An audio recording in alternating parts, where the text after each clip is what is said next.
সিএনজিটার পিছনে লেখা 2023, অথচ আজকে 2024 শেষ হতে চলল।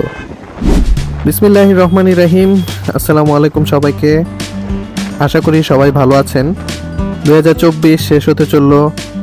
একজন স্কুটার রাইডার হিসেবে বছরটা অবিস্মরণীয় ছিল। কিছু এপিক অ্যাডভেঞ্চার থেকে শুরু করে কিছু এক্সট্রিম রাইড, সবকিছু মিলিয়ে দুই চাকায় কিছু অসাধারণ মুহূর্ত উপহার দিয়েছে 2024। বছর শেষে আমার মনে হয়েছে পুরো বছরের জার্নিটা আপনাদের সাথে নিয়ে একটু রিক্যাপ করি। So let's revisit some of the thrilling rides and memorable experience of 2024।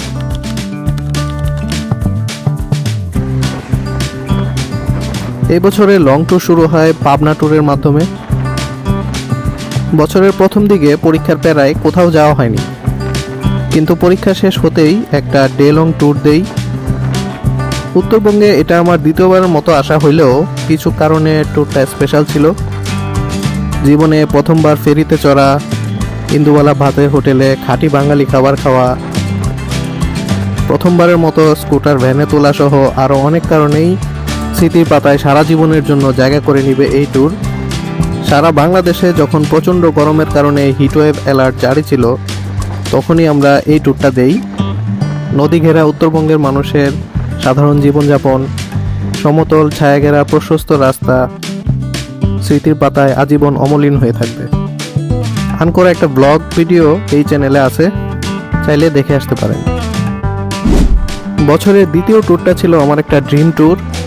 Scooter কেনার পর থেকেই ইচ্ছা ছিল কখনো সুযোগ পেলে ঢাকা থেকে কক্সবাজার একটা লং ট্যুর দিব স্কুটার নিয়ে। সেই শখটা পূরণ হয় 2024-এর জুন মাসে। বৃষ্টি স্নাত একটা দিনে আমরা 3টা টু হুইলার নিয়ে রওনা দিই কক্সবাজারের উদ্দেশ্যে। মেঘলা দিনে স্কুটার চালাইতে আমার সবচেয়ে বেশি ভালো লাগে,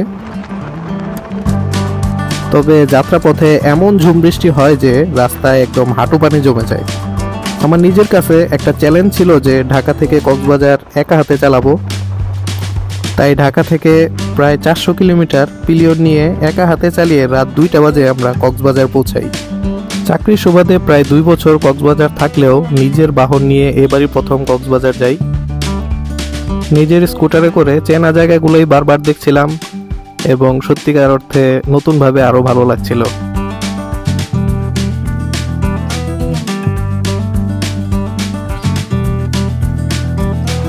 ফেরার পথে সৌভাগ্য অথবা দুর্ভাগ্য যেটাই হোক, আমাকে একাই ফিরতে হয়েছে ঢাকায়। পৃথিবীতে আসছিও একা, আবার যাইতেও হবে একা। চরম সত্যটা সবার মেনে নিতে হবে।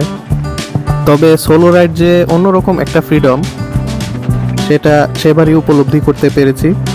ঝুম বৃষ্টিতে সবচেয়ে লম্বা জার্নি এবং জীবনের নতুন নতুন অভিজ্ঞতা নিয়ে শেষ হয় most memorable Cox's Bazar tour.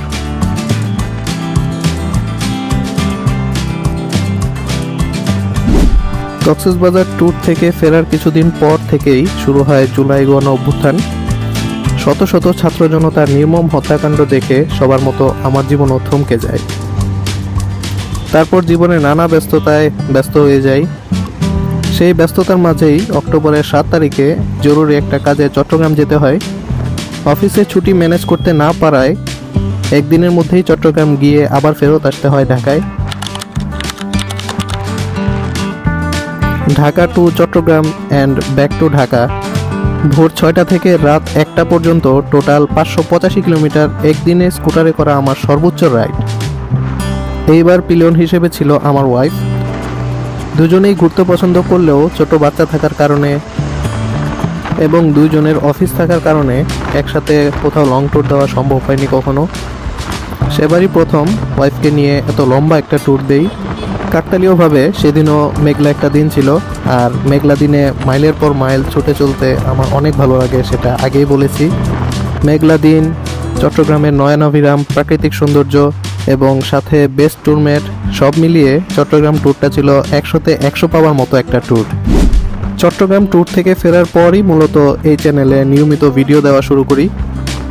Scooter বিষয়ে আমার অভিজ্ঞতা, নানান প্রশ্নের উত্তর এবং ডেইলি লাইফে ঘটে যাওয়া ঘটনাবলী আপনাদের সাথে নিয়মিত শেয়ার করার চেষ্টা করেছি। সো সব মিলিয়ে এই ছিল আমার 2024।